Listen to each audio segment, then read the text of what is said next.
Oke.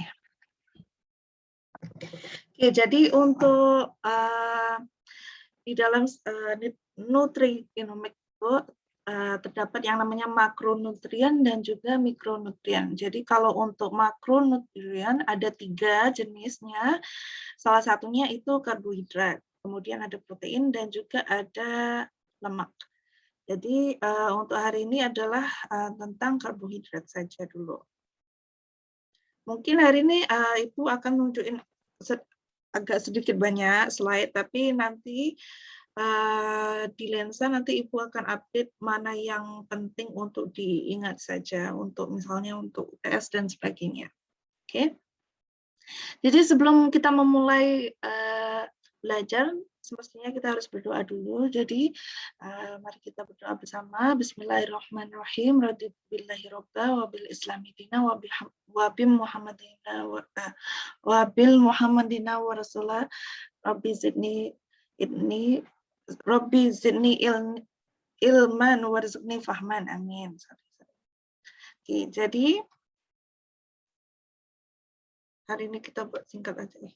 Kok tidak? Oke.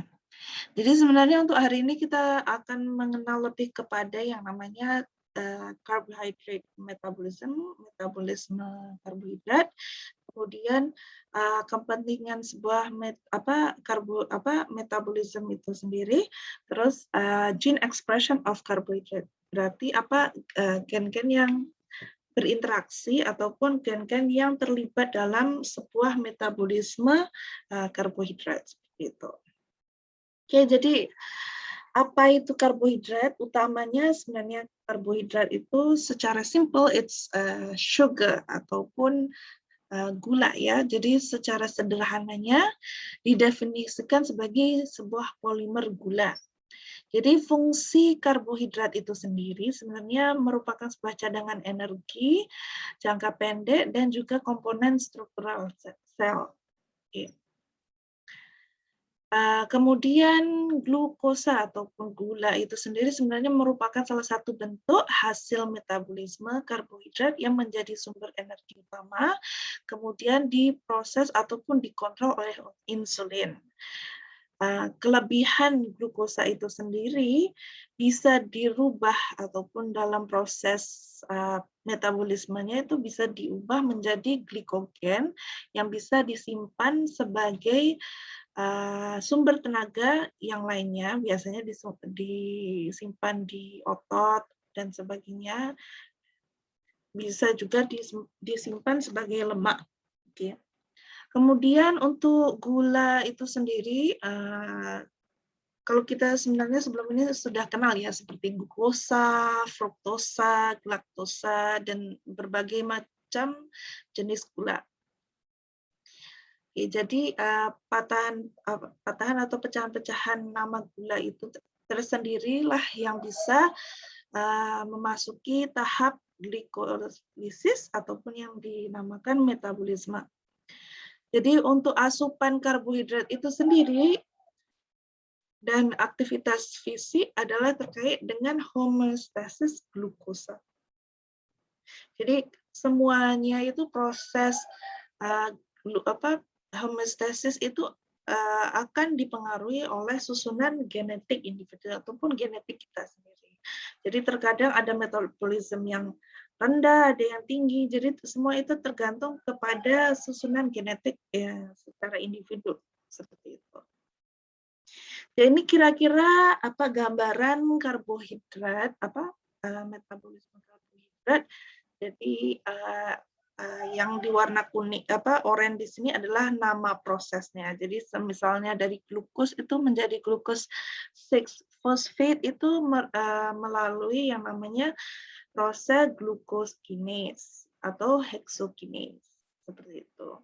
Hexokinase itu contohnya kenapa hexokinase? Hexokinase itu maksudnya urutan ke-6.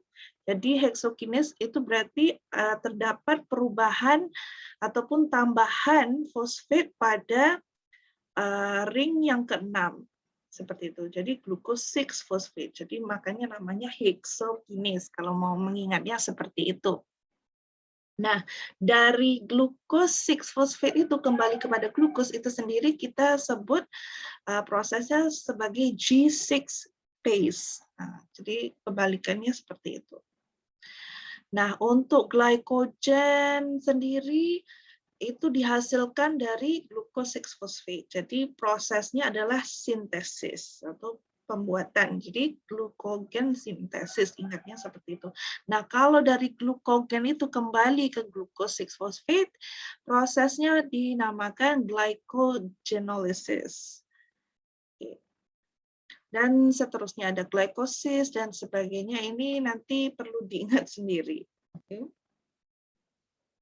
Oke, di sini dijelaskan, kalau glikolisis itu sebenarnya oksidasi glukosa atau glikogen yang menjadi pyruvate dan asam laktat melalui IMP dengan menghasilkan ATP.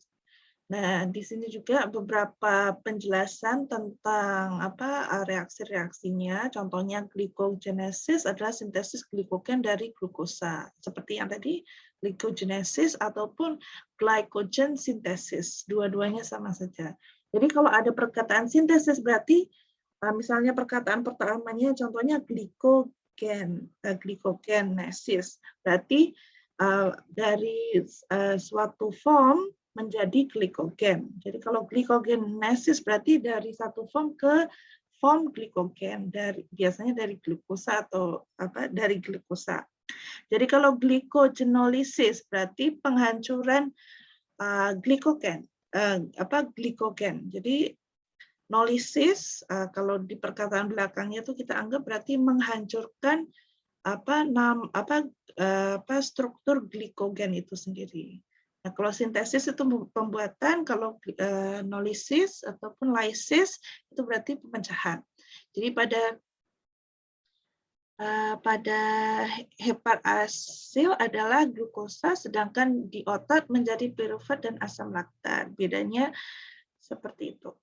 Jadi kalau untuk siklus Krebs itu sendiri, untuk siklus Krebs kita kenal ataupun bisa disebut juga sebagai siklus asam trikarboksilat ataupun TPA cycle. Jadi keduanya sama saja istilahnya. Jadi suatu jalan bersama dari oksidasi karbohidrat, lemak, dan protein melalui asetil-CoA dan dioksidasikan secara sempurna menjadi CO2 dan H2O, yaitu carbon dioxide and also water. Jadi ingat aja kalau siklus Krebs cycle itu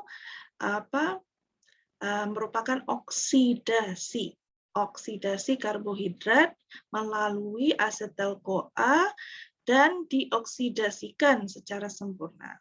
Jadi menjadi ada dua hasilnya, yang satunya CO2 which is carbon dioxide and also H2O yaitu water. Oke. Jadi untuk gluconeogenesis merupakan pembentukan glukosa atau glikogen dari zat-zat yang bukan karbohidrat. Nah, untuk proses gluconeogenesis ini sebenarnya adalah proses dari karbohidrat itu sendiri. Jadi apa yang kita makan diproses menjadi maltos dan sebagainya itu kemudian ingin dijadikan glukosa untuk dipakai di dalam tubuh kita. Jadi prosesnya itu adalah gluconeogenesis. Istilah-istilahnya nanti ini perlu diingat ya. Oke. Kemudian untuk oksidasi asam piruvate menjadi asetil-CoA ini adalah sebenarnya lanjutan dari sebuah proses glikolisis serta menjadi pengelubung antara glikolisis dan siklus Krebs. Jadi kalau dilihat kembali seperti ini prosesnya. Oke. Ini lebih detailnya lagi. Jadi proses glikogen dari atas menuju ke bawah itu merupakan proses glycogenolysis and then melalui glycolysis.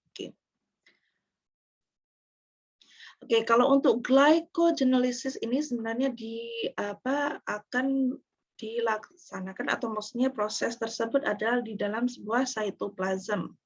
Nah, kalau untuk glycolysis ataupun pyruvate untuk mengaktifasikan perubahan pyruvate itu sendiri adalah di dalam mitokondria. Jadi ini overview, kalau bisa diingat, draw something, write a summary about metabolism. Tidak harus lengkap, tidak harus terlalu lengkap ya, tapi intinya tuh proses-prosesnya tuh tahu. Oke, nah ini untuk gambarannya, misalnya begini. Nah, di sebuah cytoplasm itu sendiri adalah proses gluconeolysis. Nah, kemudian untuk glycolysis itu sendiri ataupun perubahan pyruvate itu berada di mitokondria.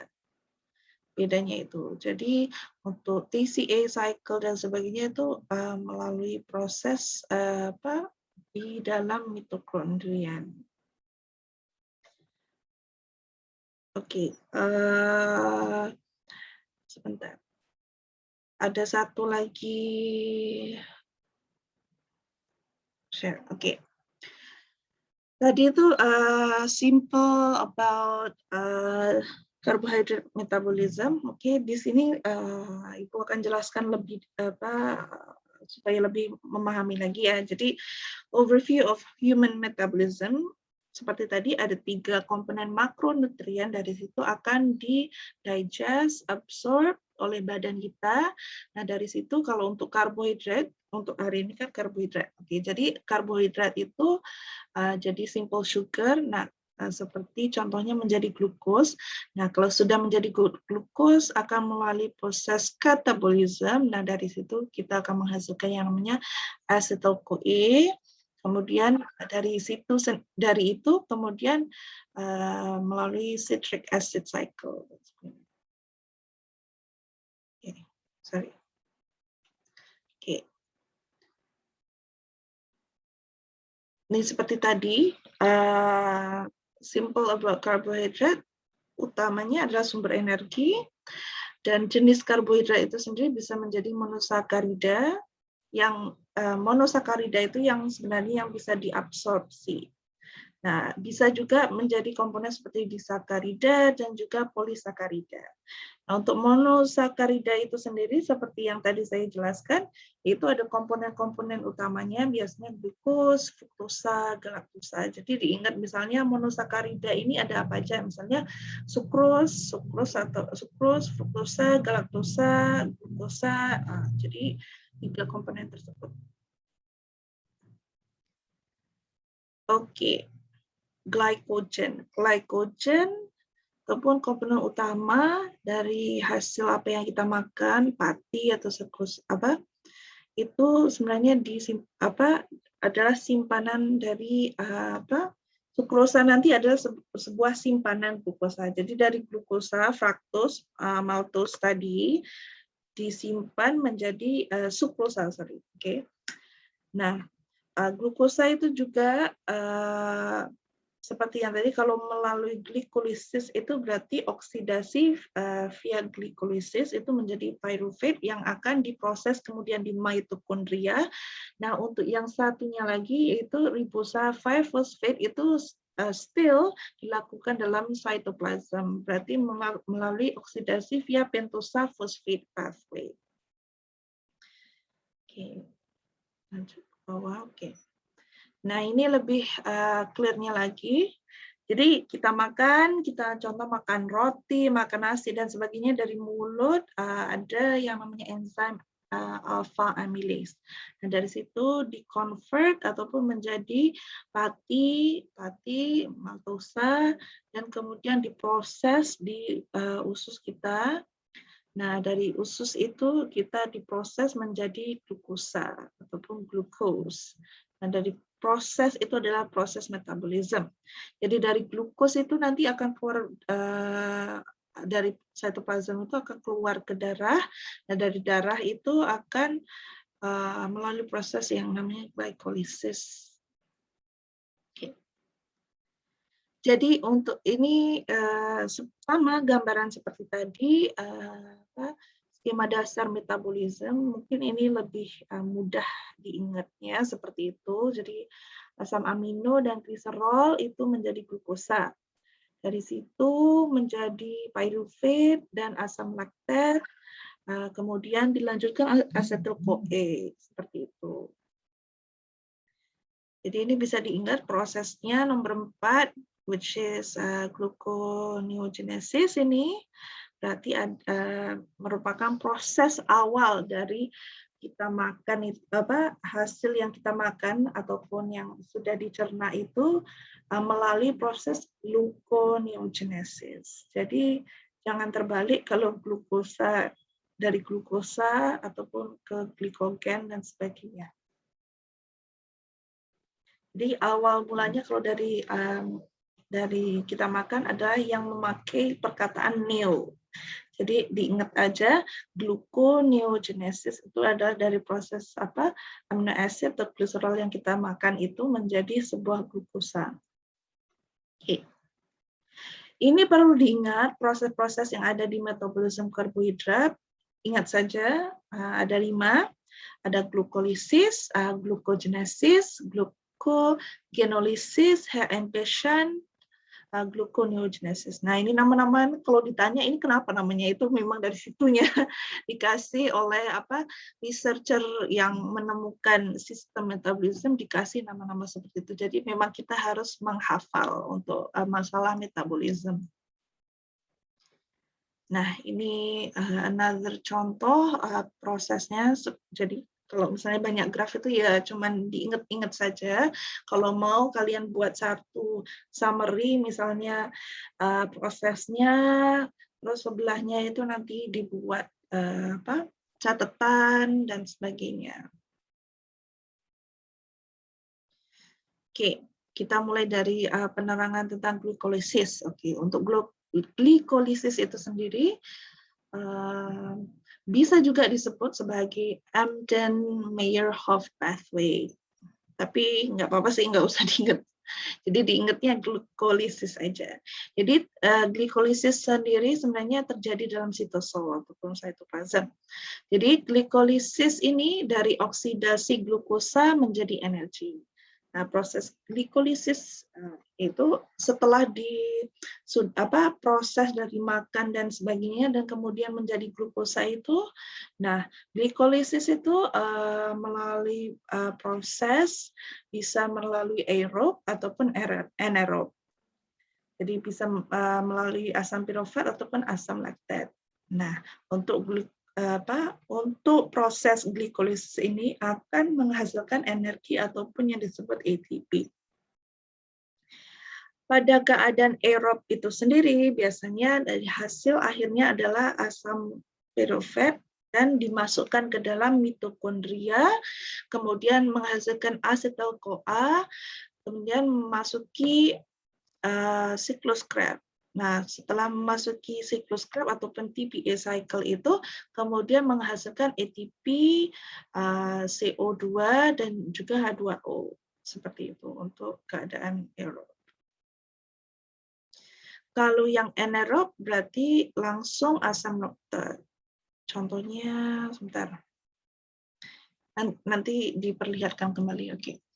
Kemudian untuk definisi glikosis, diingat saja sebenarnya rangkaian reaksi yang mengubah glukosa menjadi 2 molekul pirufat.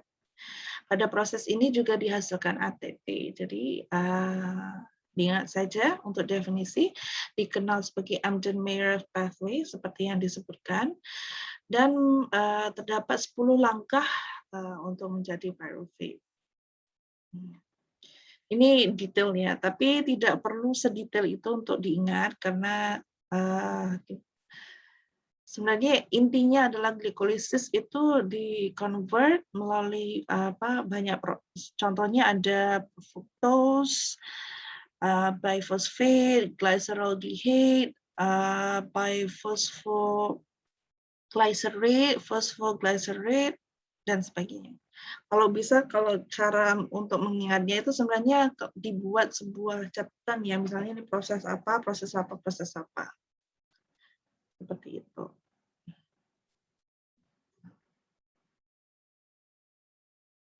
Oke, untuk prosesnya, oke, let's see. Reaksi yang dikatalisis ataupun oksidatif dekarbolisasi bersifat irreversible menghilangkan gugus karboksi pirufat. Jadi memerlukan 3 enzim dan 5 koenzim. Diingat saja 3 enzim, 5 koenzim. Dihasilkan juga ada NADH2 dengan 3 ATP. Jadi dari prosesnya itu menghasilkan itu. Nanti saya akan kasih jurnal juga untuk review prosesnya. Intinya kalau di masalah pyruvate dehydrogenase kompleks ini memerlukan asupan vitamin B. Jadi kalau misalnya ada kekurangan vitamin B, nanti proses ini tidak bisa dilanjutkan. Jadi kalau untuk proses pyruvate dehydrogenase ataupun proses aerobiknya itu memerlukan asupan vitamin B. Ini gambarnya pecah ya. Oke, never mind. Oke, untuk reaksi pada glikolisis pada umumnya berjalan dua arah, kecuali reaksi berikut berjalan searah. Misalnya glikolisis di eritrosit.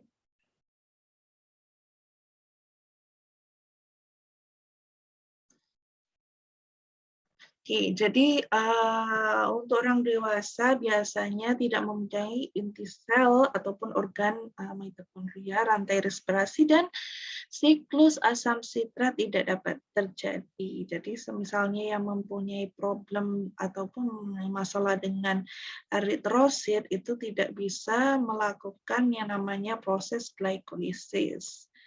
Jadi biasanya untuk orang dewasa dia tidak melalui proses glikolisis yang menghasilkan asam sitrat, tapi akan menghasilkan asam laktat. Untuk orang dewasa saja ya. This one, skip that one. Untuk daur crab TCA ini prosesnya panjang. Sebenarnya kalau mau diingat bisa ya. Jadi kalau untuk saran Ibu kalau mau yang diingat itu biasanya proses glikolisis itu kalau bisa harus ingat, harus bisa. Jadi dari glikolisis itu proses dari pyruvate menjadi asetil-CoA, and then dari asetil-CoA menjadi asam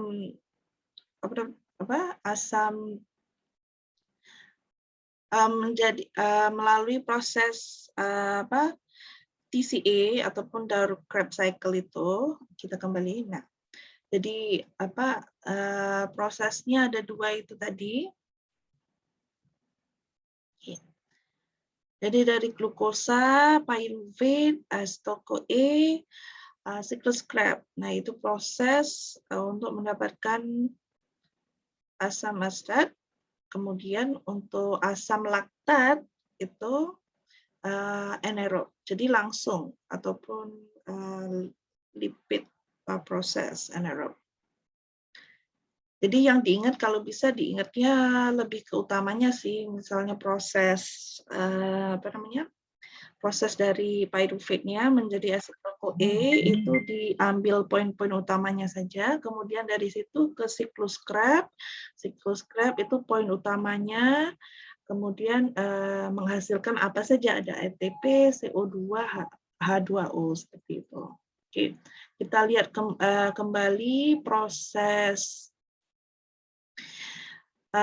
TCA cycle. Jadi berlaku banyak proses ya. Jadi dari asetil-CoA menjadi citrate, and then isocitrate, alpha ketoglutarate, succinyl-CoA, succinate, fumarate, malate, oxacylate. Jadi biasanya proses ini harus diingat. Tapi tidak kalau bisa prosesnya saja, tapi tidak perlu mengingat chemical,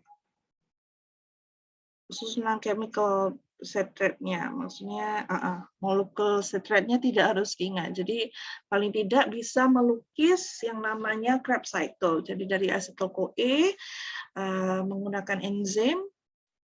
Oke. asetil CoA, asetil, kalau Indonesia biasanya manggilnya asetil CoA ya, apa biasanya kalian panggilnya? Oke. Jadi dari situ melalui proses enzimatik menjadi citrate dan beberapa prosesnya itu harus diingat. Jadi ada citrate, cis aconitrate, isocitrate, alpha ketoglutarate, succinyl-CoA, succinate, fumarate, malate, oxaloacetate, itu yang kalau bisa diingat. Itu aja sih. Tapi paling utama Krebs cycle. Krebs cycle biasanya paling utama untuk diingat ataupun mengerti prosesnya. Nah, oke. Krebs cycle itu sendiri sebenarnya fungsinya adalah menghasilkan energi dalam bentuk ada ATP, NADH, FADH2. Oke, jadi sentral dalam siklus oksidatif dalam respirasi tersebut, di mana semua makromolekul dikatabolis. Jadi bukan hanya karbohidrat saja, tapi nanti proses lipid dan protein juga sama melalui proses siklus oksidatif ataupun melalui Krebs cycle. Jadi untuk kelangsungannya memerlukan ada NAD, FAD, ADP, PYR, dan OAA. Jadi kalau NAD hubungannya dengan NADH akan menghasilkan NADH, kalau FAD akan menghasilkan FADH2, ADP menghasilkan ATP, PYR dan OAA adalah sebagai enzimatik prosesnya. Ya. Jadi untuk menghasilkan senyawa intermedier yang penting ada asetil-CoA, alpha ketoglutarate, dan singkatannya OAA saja, nggak apa-apa, diingat OAA saja bisa.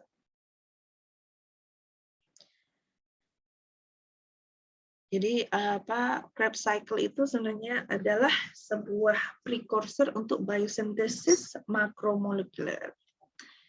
Jadi yang ini kalau bisa diingat. Jadi misalnya dari proses ATP itu dari apa ke apa, NAD ke NADH itu bisa diingat. Jadi prosesnya ini kalau bisa memang kalau bisa dihafalkan. Karena ini ada beberapa dehydration, ada hydration, oxidative decarboxylation dan sebagainya. Dulu Ibu waktu kuliah juga ini memang harus diingat. Tapi ya by time when you don't memorize it every day, you will lose your memory anyway. Jadi untuk kebutuhan ujian dan sebagainya memang Krebs cycle pastikan kalau bisa diingat prosesnya.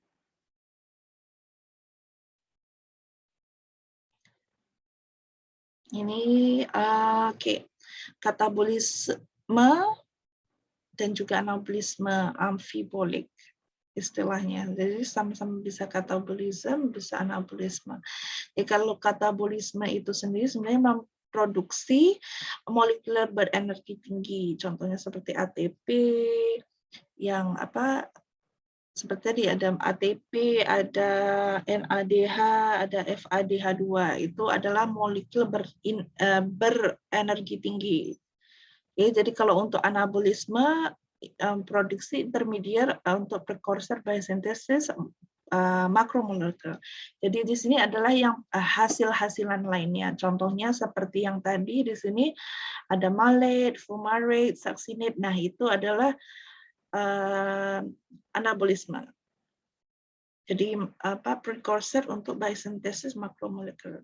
Jadi berbagai daur ataupun sebuah cycle itu sendiri mengambil senyawa antara dalam siklus Krebs berkurang. Jadi harus ada mekanisme untuk mengganti senyawa antara tadi disebut sebagai daur anaplerotik. Jadi daur anaplerotik. Oh, sorry.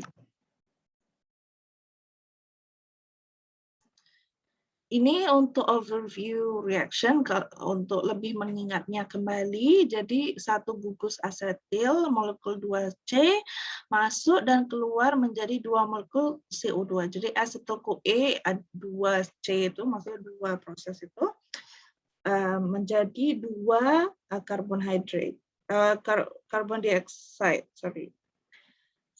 Setelah itu dalam setiap siklus itu sendiri digunakan untuk membentuk sitrat ataupun citrate itu kalau bahasa Inggrisnya. Setelah mengalami reaksi yang panjang, kembali memperoleh OAA. Jadi OAA di sini sebenarnya adalah oxaloacetate. Jadi harus diingat ya. Jadi dari proses oxaloacetate ini akan kembali melalui proses itu akan kembali lagi kepada oxaloacetate. Jadi oxaloacetate menjadi citrate nanti berterusan kembali lagi menjadi oxaloacetate. Kalau diingat prosesnya seperti itu. Jadi siklus OAA digunakan untuk membuat sitrat, which is the citrate, yang tadi barusan saya jelaskan kembali. Setelah itu mengalami reaksi yang panjang dan kembali lagi menjadi OAA, karena itu adalah sebuah cycle, jadi tidak akan putus. Oke. Nah, Krebs cycle juga terdiri dari 8 reaksi. Oke, ada 8 reaksi, jadi 4 merupakan oksidasi, di mana energi adalah digunakan untuk memproduksi NAD dan FAD.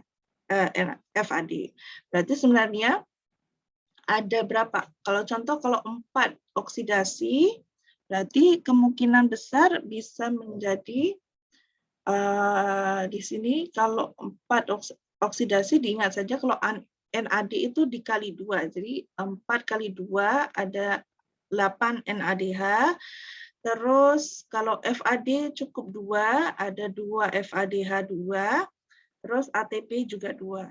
Nah itu prosesnya nanti Krebs cycle kalau bisa memang harus bisa diingat betul-betul. Jadi tidak diperlukan oksigen pada TCA, tetapi digunakan pada fosforilisasi oksidatif untuk memberikan pasukan NAD sehingga pirufat dapat diubah menjadi acetyl-CoA.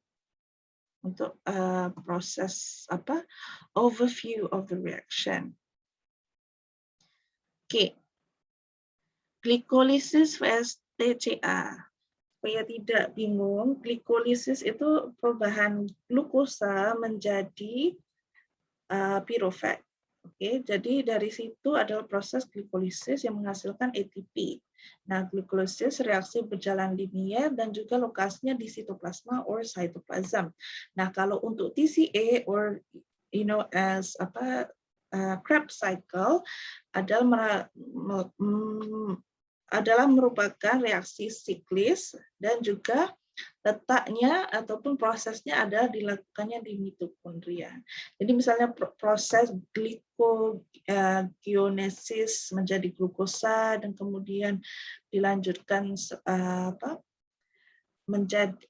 dilanjutkan oleh glikolisis itu sendiri, itu semuanya ada di sitoplasma. Kemudian untuk pyruvate menjadi acetyl-CoA dan juga melalui proses TCA atau TCA itu berada di mitokondria. Oke. Jadi ini tidak perlu diingat.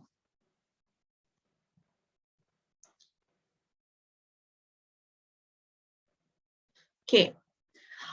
Glukosa ataupun kegunaan glukosa itu sendiri sebenarnya sangat penting karena otak dan sistem saraf kita membutuhkan glukosa sebagai sumber energi. Jadi memang manusia itu sendiri memang sumber energinya adalah dari karbohidrat. Sebenarnya bukan karbohidrat ya, tapi lebih kepada glukosa. Jadi apapun itu, kalau apapun makanan yang bisa tubuh kita convert ataupun menjadikan sebuah glukosa itu adalah sebagai sumber energi. Jadi tidak semestinya kita memakan karbohidrat untuk sebagai sumber energi. Seperti itu. Jadi contohnya seperti gula, langsung gula saja, itu juga sebagai sumber energi. Jadi kalau misalnya kita kebanyakan gula, udah makan nasi, makan minuman yang manis-manis dan sebagainya, itu sebenarnya sudah berlebihan. Nah, kalau terjadinya sebuah kelebihan di kelebihan glukosa tersebut itu nanti akan mempengaruhi gen ataupun interaksi gen yang mempengaruhi metabolisme pada sebuah proses glikolisis tadi.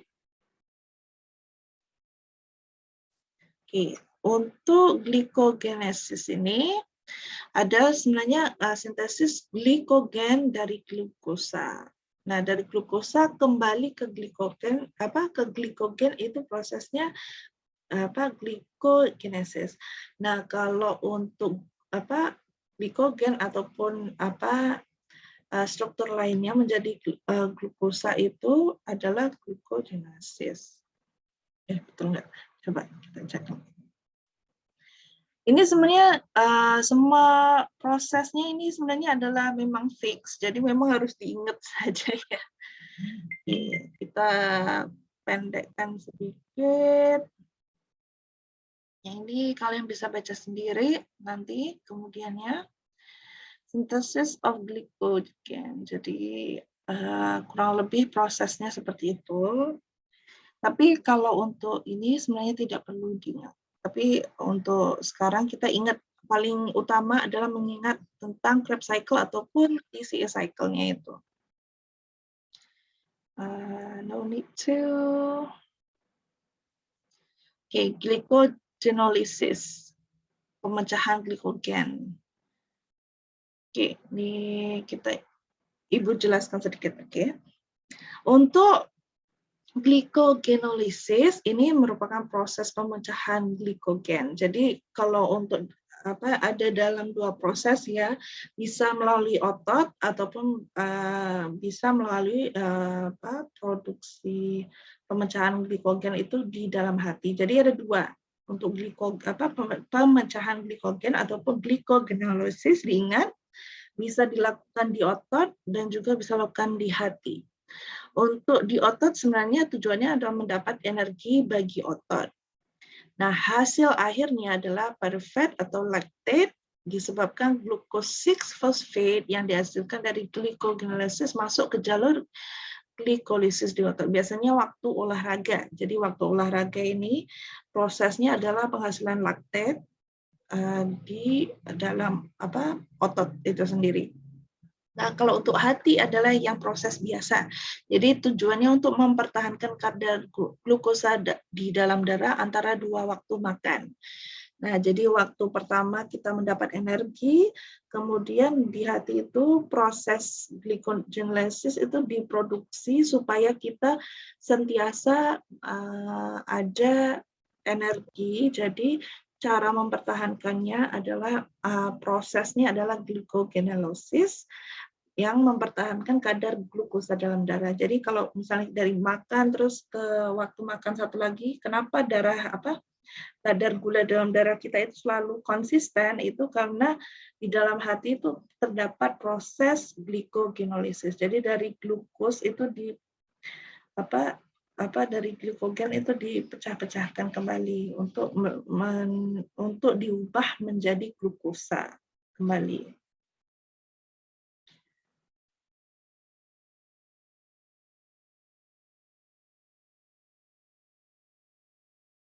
Ini bisa diingat saja. Jadi kalau untuk enzim glukosa 6-phosphate terdapat di hati, ganjil, dan epitel usus. Oke, tapi tidak ada di otot. Jadi glukosa 6-phosphate itu hanya ada di hati, ginjal, dan epitel usus. Kalau untuk enzim glycogen phosphorylase adalah enzim yang berkaitan untuk memutus ikatan glikogen ataupun ikatan alpha-1,4-glycosidic di structural chemical structure of glycogen. Nah, untuk debranching enzimnya memutus ikatannya juga itu membantu proses pemutusan. Sebenarnya sama saja, glycogen phosphorylase. Jadi diingat saja kalau enzim apa yang digunakan untuk memutus ikatan glikogen, pastikan bisa diingat glycogen phosphorylase. Untuk enzim glukosa 6-phosphate itu adalah untuk hati, ginjal, dan epitalsus. Jadi untuk masalah metabolisme ini memang banyak yang dihafal, jadi harus sentiasa membuat summary ataupun selalu membaca. Oke. Untuk gluconeogenesis adalah sebenarnya pembentukan glukosa dari bahan yang bukan karbohidrat. Contohnya kalau pada mamalia biasanya terjadi di hati dan ginjal. Jadi biasanya substratnya adalah asam laktat dari otot dan eritrosit, gliserol dari hidrolisis proses ataupun pemendapan lemak itu dari lemak untuk menjadi sebuah proses glukosa itu namanya gliserol. Jadi dari lemak-lemak itu diambil gliserol, asam laktat itu dari otot, asam aminoglukogenik dan juga asam propionat itu pada ruminansia saja. Oke, tapi utamanya yang diingat adalah asam laktat dan juga gliserol. Asam laktat otot, gliserol dari lemak.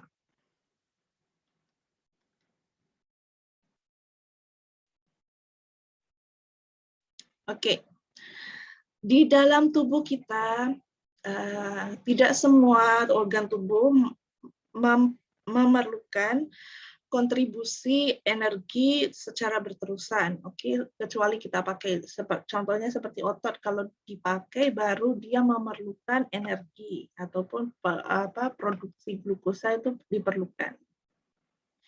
Produksi energi dari glukosa itu diperlukan. Jadi kalau untuk yang selalu harus ada continuous supply of energy, ini yaitu sistem saraf dan eritrosit. Jadi intinya sistem saraf dan eritrosit ini memerlukan energi yang berterusan. Jadi di proses itu terdapat 4 enzim bantuannya. Contohnya ada pyruvate carboxylase, ada fosfopyruvate carboxykinase, ada fruktosa dan glukosa. Yang ini tidak perlu diingat, tapi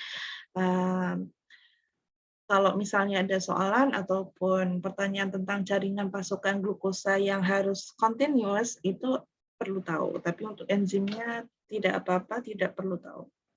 We focus on the metabolism process. Jadi proses-prosesnya, nama-nama sintesisnya, lysisnya dan sebagainya itu yang perlu diingat. Kalau yang ini tidak betul.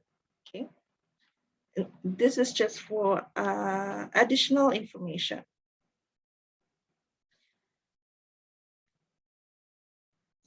Oke, untuk HMP shunt atau hexosa monofosfat shunt disebut juga dengan yang namanya pentose phosphate pathway.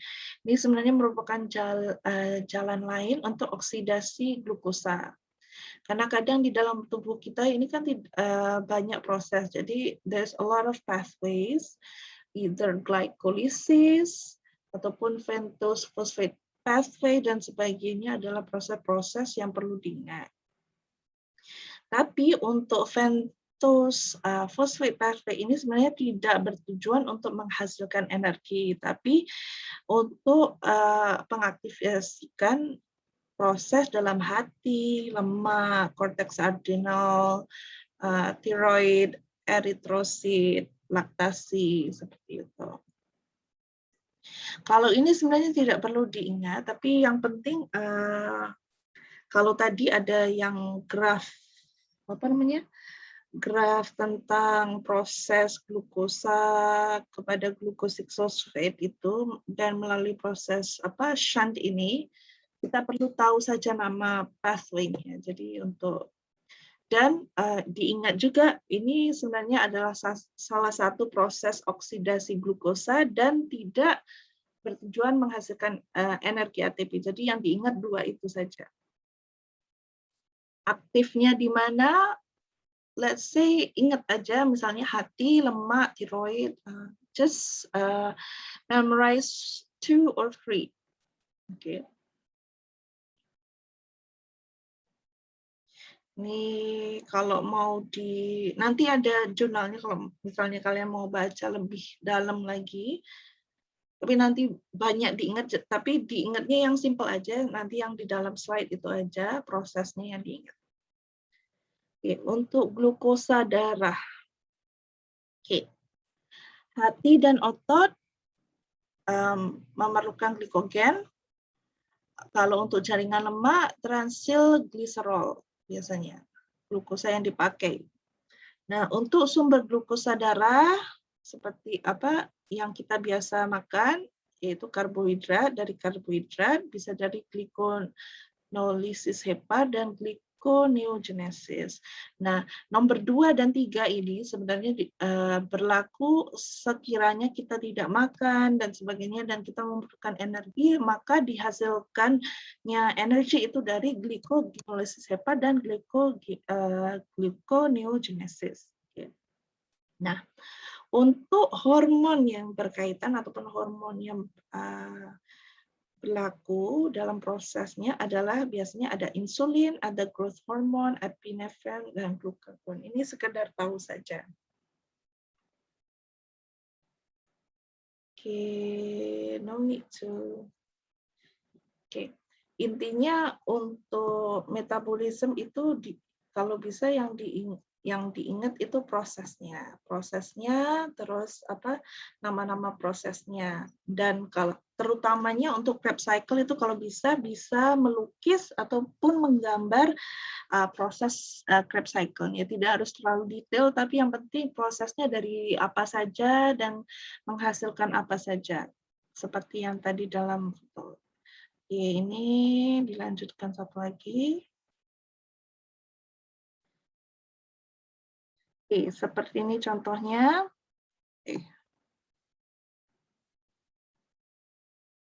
Oke. Nah, ini at least ini yang harus diingat ya. Jadi kalau prosesnya, proses fullnya paling tidak ini harus diingat. Untuk enzim-enzimnya yang sebelah kanan ini saja yang perlu diingat. Kemudian untuk TCA cycle-nya seperti yang tadi di dalam gambar di salah satu PDF tadi itu yang perlu diingat. Jadi Krebs cycle-nya itu perlu diingat. At least you know how much it produce. Jadi ada 2 ATP, ada 8 NADH, ada 2 FADH2. Itu perlu diingat. Jadi proses-prosesnya saja yang diingat.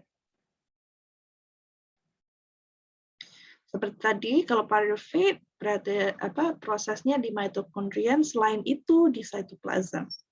Okay. A bit more.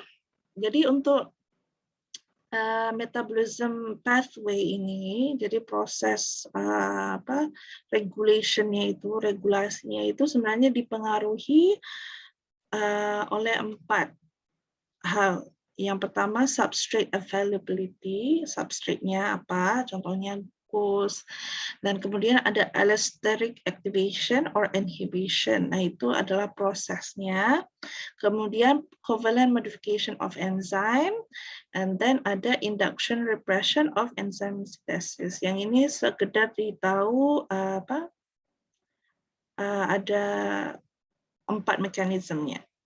Jadi seperti di gambar yang di sebelah itu, nah itu ada substrate, catalytic area, binding area. Jadi dari substrate itu dia bind dengan enzim, dari bind dengan enzim on the active state, dari situ baru melalui proses ada allosteric activation dengan allosteric inhibition.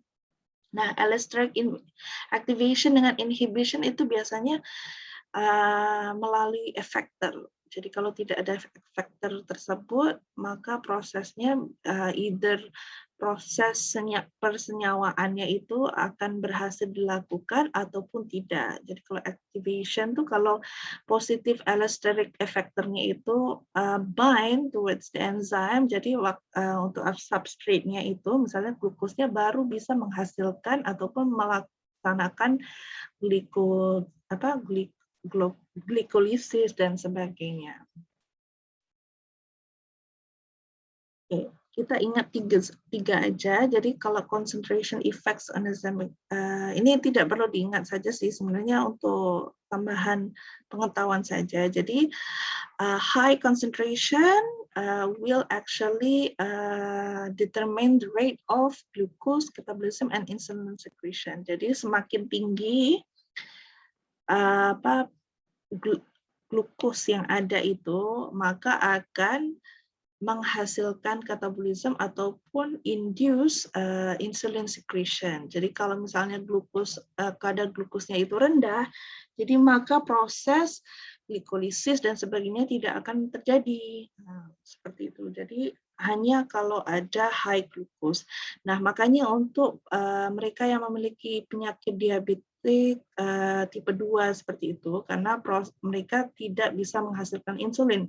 Jadi karena itu mereka ada overflow of glucose di dalam darah, dan itu yang menyebabkan hasilnya adalah diabetes. Nah, untuk allosteric effector ini diingat saja. Jadi allosteric effectornya itu apa? Adalah glucokinase regulatory protein GKRP. Ini sekadar untuk pengetahuan sih, tidak. I don't think I will put it in the exam, but for your information, this will help you to understand better. Okay? Jadi untuk transcriptional effects-nya itu, jadi glukos sebenarnya juga stimulates yang namanya gene transcription to translation. Jadi melalui yang namanya glucose responsive regions of gene promoters. Jadi high glucose concentration ataupun kadar glukos yang tinggi itu akan stimulate the expression of pyruvate kinase in liver.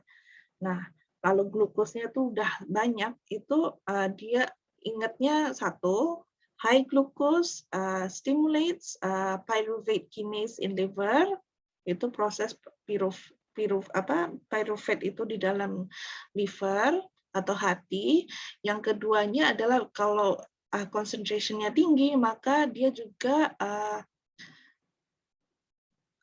stimulate glucose catabolism, sama sebenarnya dengan pyruvate kinase in liver, dia istilahnya sama aja, which allows insulin secretion. Jadi insulin secretion itu adanya di liver ataupun di hati.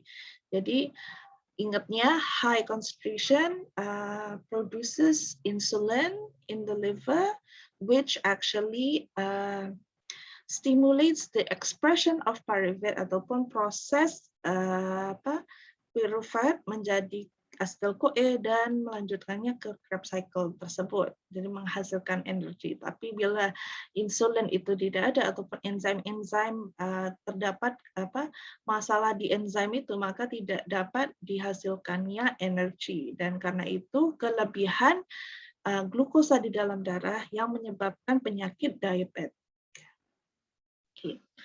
Untuk ini sedikit saja, kalau untuk ini diingatnya adalah kalau sugar gen ekspresinya adalah namanya adalah carbohydrate responsive element binding protein.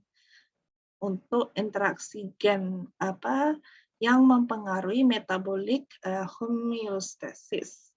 Jadi ada sugar, fat, and protein. Jadi ini saja yang diingat, gene expression-nya yang terkait. Oke. Jadi metabolic sensors involved in the control of lipid and glucose metabolism. Jadi setiap metabolisme itu kan ada sensor-sensornya. Jadi kalau misalkan ada gene expression itu ataupun gen-gen ini adalah sebenarnya yang memberikan ataupun memberikan sinyal kepada sistem metabolisme. Jadi kalau kita mengetahui gen-gen apa yang memberikan sinyal tersebut, maka kita bisa mempelajari expression gen tersebut, dan kita bisa mengontrol ataupun maksudnya contohnya ya mengontrol ataupun mengawal proses metabolisme tersebut. Makanya kalau ada yang metabolismenya sangat rendah dan sebagainya adalah sebenarnya dari faktor-faktor gen ekspresi. Jadi setiap orang tuh gen expression-nya ada yang cepat, ada yang lambat dan sebagainya. Jadi dari situ sebenarnya interaksi gen tersebut yang menyebabkan proses metabolismenya terganggu dan sebagainya. Diingat seperti itu saja. Jadi kalau untuk sugar, yaitu untuk karbohidrat itu sendiri, melalui gen expression-nya CHREBP, CHRIBP itu akan menghasilkan metabolic homeostasis, yaitu glycolysis, pentose, fatty, lipogenesis. Jadi beberapa proses pemecahan glukosa itu adalah melalui gen ekspresi karbohidrat responsif elemen binding protein tersebut. Diingatnya itu aja. Oke, untuk mechanism which carbohydrates regulate transcription. Jadi regulasi transcription itu sebenarnya itu dipengaruhi oleh gen expression. Jadi kalau tidak ada proses gen expression tersebut, maka regulasi transkripsi itu tidak bisa terjadi. Jadi, besides the transcriptional control exercised by insulin and glucagon and their signaling cascade was finally unrevealed that CHREBP tadi itu, CHREBP itu, yang merupakan zipper transcription factor which encoded by the gene localized of the chromosome that is deleted in patients with Williams-Billings syndrome. Nah, jadi untuk orang-orang yang memiliki Williams-Billings syndrome ini ataupun yang disebut sebagai multisystematic developmental disorder, yaitu biasanya orang-orang yang memiliki disorder di komunikasi, cara beraktivitas dan sebagainya karena ada sindrom tersebut, biasanya protein CHRIBP ini adalah merupakan transkripsi yang mempengaruhi proses metabolisme tubuh. Jadi kadang walaupun mereka ini ada kesusahan dalam berkomunikasi dan bersosialisasi, ini juga merupakan chances ataupun bagi mereka yang memiliki sindrom ini untuk memiliki masalah metabolisme. Jadi metabolisme itu kan kaitannya dengan energi. Nah, energi ini akan supply ke otak dan sebagainya. Jadi karena proses produksi energi dan sebagainya itu terganggu ataupun tidak lancar dan sebagainya, maka terjadinya yang namanya multisystematic developmental disorder yang sebenarnya adalah diakibatkan oleh kekurangan energi dan juga kekurangan sistem metabolisme di badan kita yang menyebabkan kekurangan komunikasi, kekurangan sosialisasi dan sebagainya. Jadi proses otaknya tidak bisa maksimal. Seperti itu saja. Kalau misalnya suruh menjelaskan apa itu Williams-Billings syndrome dan kaitannya dengan regulasi metabolisme karbohidrat ataupun makronutrien. Maka dari itu kadang kalau misalnya orang yang malnutrisi ataupun kekurangan nutrisi, maka kadang badannya kurus ataupun tidak bisa berpikir dengan jelas ataupun kurang bisa berbicara dan sebagainya adalah karena sistem metabolismenya diganggu oleh ini tadi sebenarnya sebuah sindrom karena mungkin gen expression-nya itu tidak melakukan job-nya, tidak melakukan kerjanya untuk menghasilkan hasil-hasil energi dan sebagainya itu. Jadi tidak bisa memaksimalkan proses otak kita, cara developmental kita sebagai manusia seperti itu. Jadi this regulation actually plays a critical role in sugar-induced lipogenesis, ada glucose global homeostasis, hepatic immediate metabolism, carbohydrate digestion, and transport. Jadi banyak masalah yang diganggu oleh sebuah disorder ataupun sindrom tersebut yang dihasilkan oleh gene expression CHRIB tadi. Seperti itu.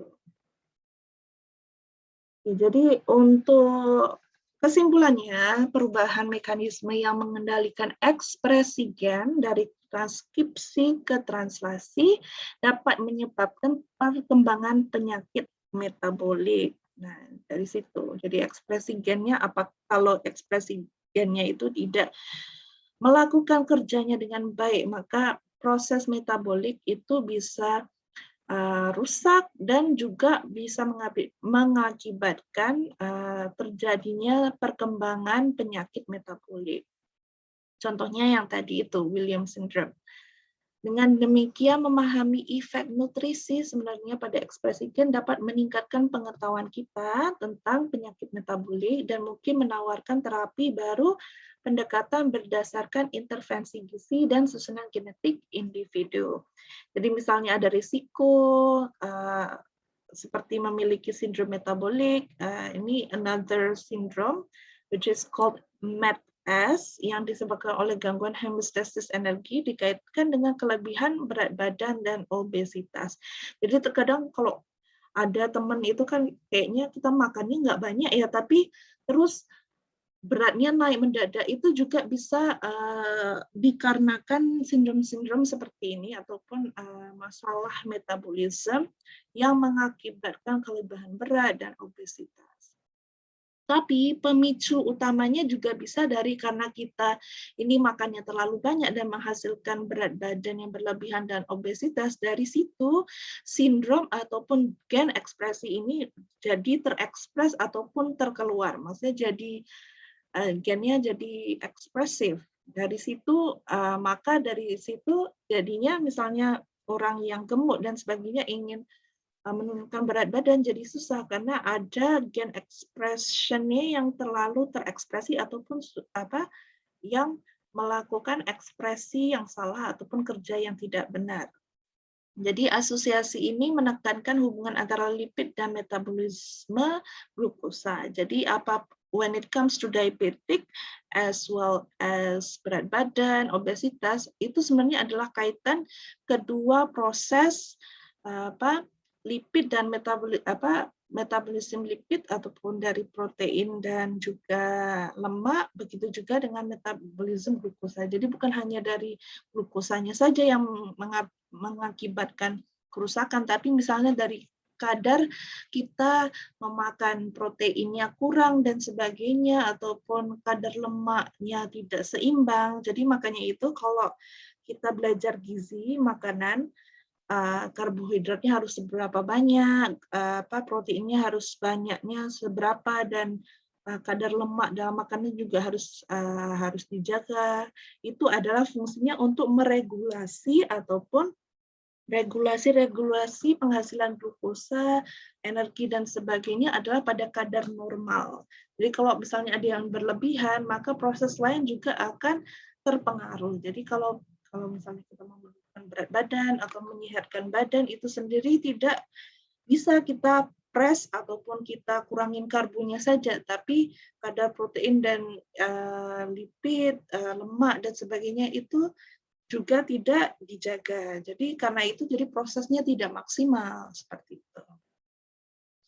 Okay, for today that's all. Mungkin ada yang mau bertanya?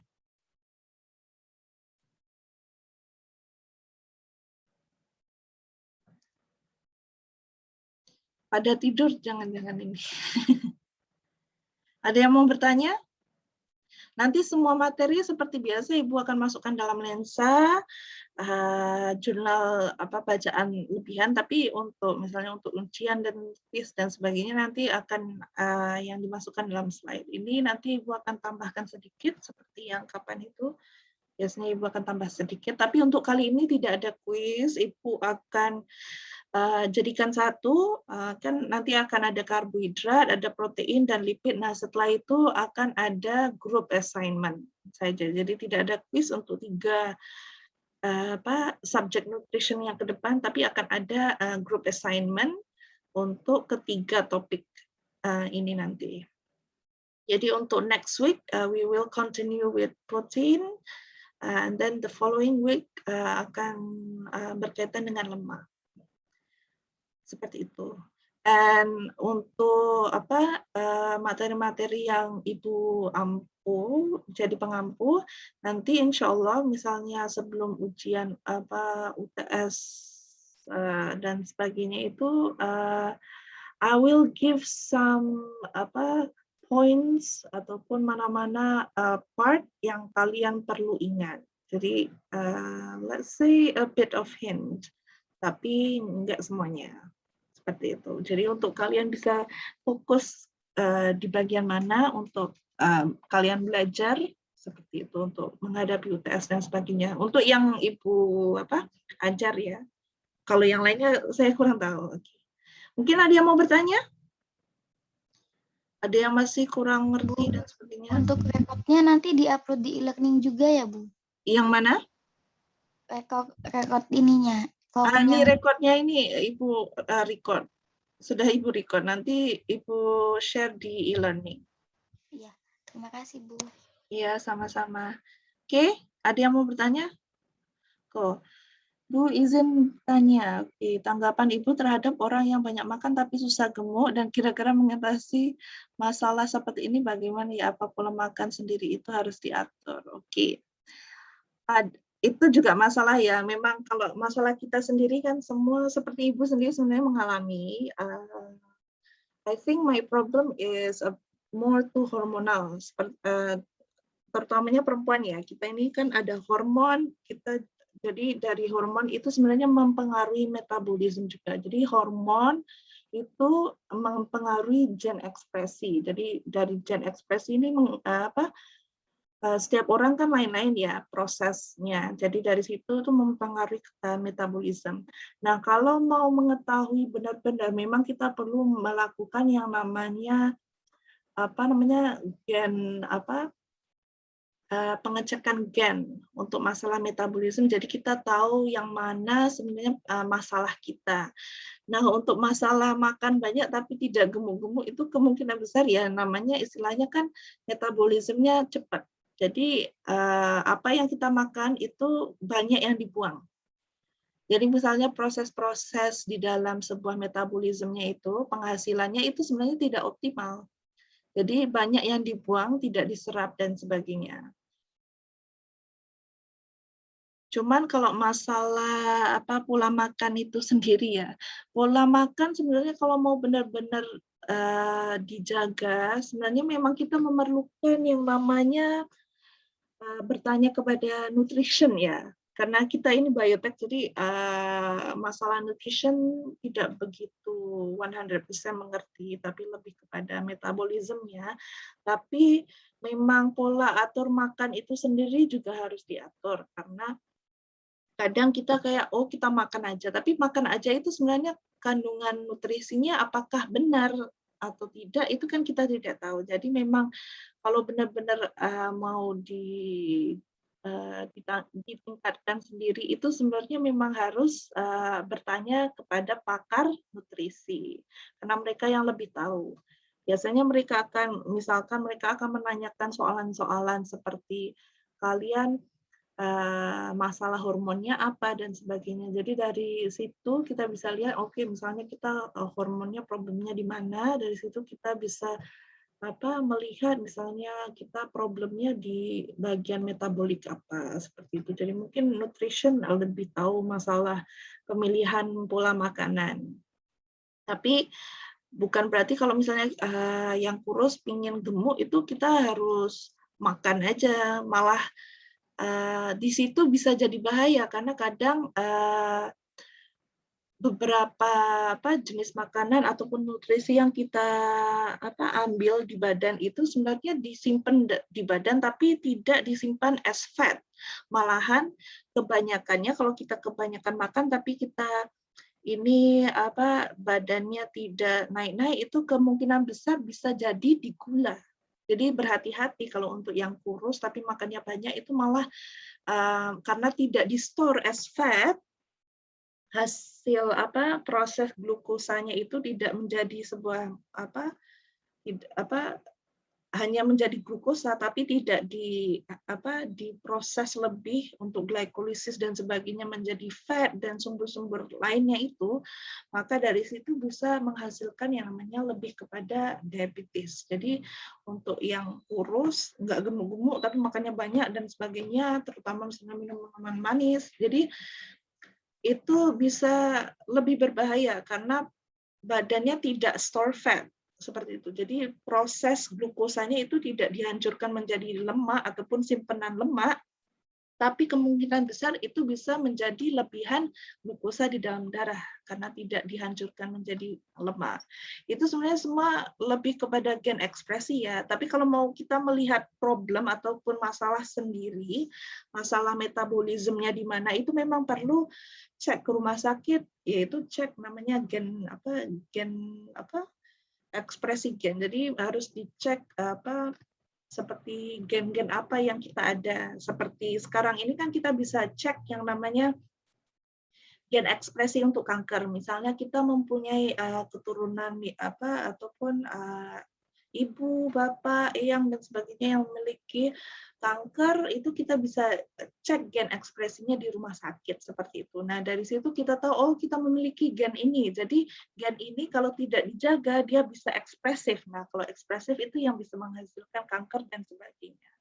Jadi kalau mau tahu lebih detailnya memang kita harus cek ke dokter untuk masalah ekspresi gen tersebut. Nah, kalau masalah untuk kurus, makan banyak tapi tidak naik-naik, itu kemungkinan besarnya adalah proses glukosanya itu tidak dipecahkan ataupun tidak melalui glikolisisnya itu tidak maksimal. Jadi dia tidak store fat, dia mungkin lebih ke energi aja dan dibuang keluar.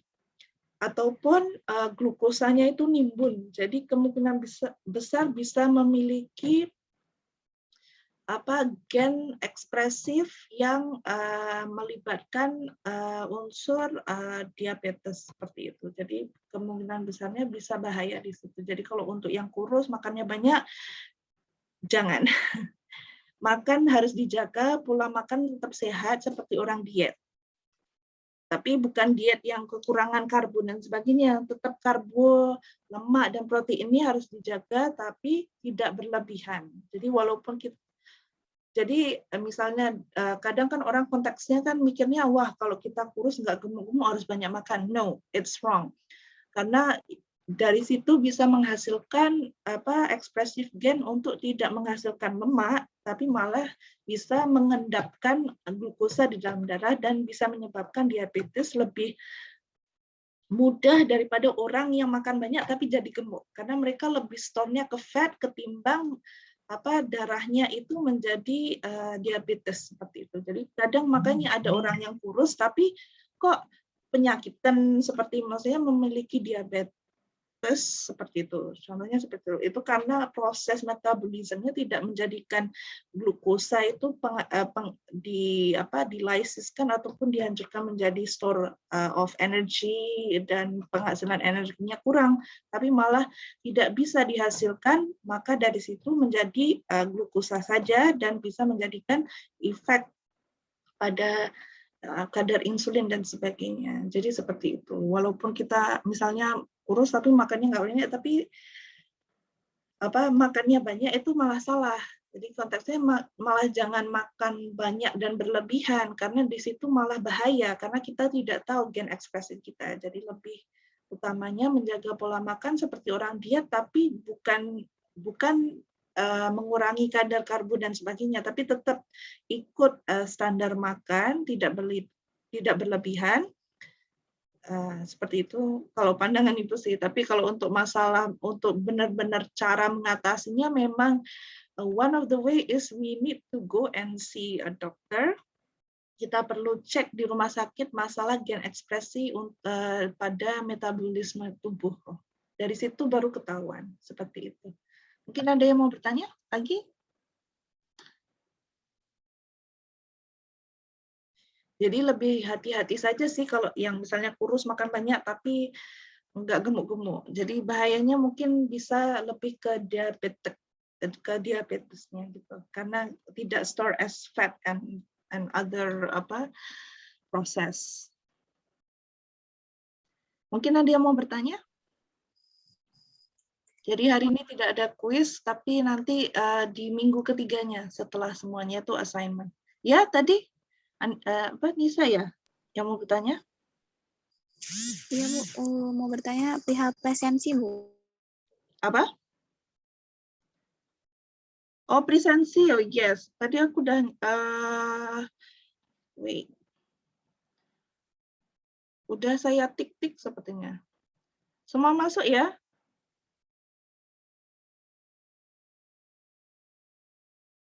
Apakah semua sudah masuk? Bentar, ada Anissa, Syarifah, Panji, Tiara, Gradia. Lo nggak masuk ya?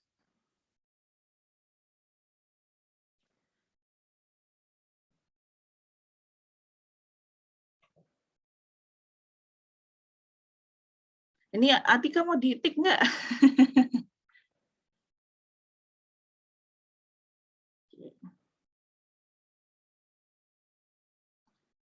Presensi sudah masuk ya?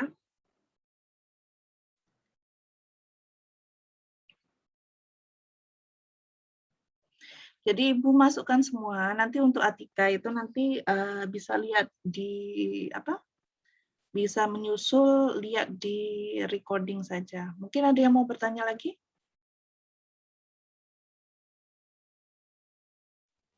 Sepertinya tidak, Ibu.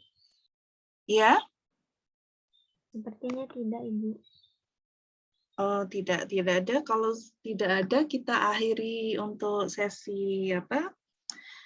Nutrigenomik untuk hari ini ya. Jadi intinya kalau untuk karbohidrat kita harus bisa mengingat proses metabolismenya, apa misalnya nama prosesnya dari misalnya dari glukagon ke glukos, glukos ke glukagon itu apa, dan yang paling penting Krebs cycle itu kalau bisa misalnya ada pertanyaan esai, contohnya seperti itu, jelaskan tentang daur Krebs seperti itu. Nah, itu biasanya melukis ataupun prosesnya itu paling tidak 10 poin itu harus ingat seperti itu.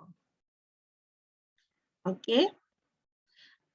Oke, kalau tidak ada yang bertanya, terima kasih teman-teman semua yang ada di sini. Insya Allah ke depannya semoga menjadi ilmuwan yang hebat, bioteknologis yang hebat ke depannya. Jadi sekian dari saya untuk hari ini.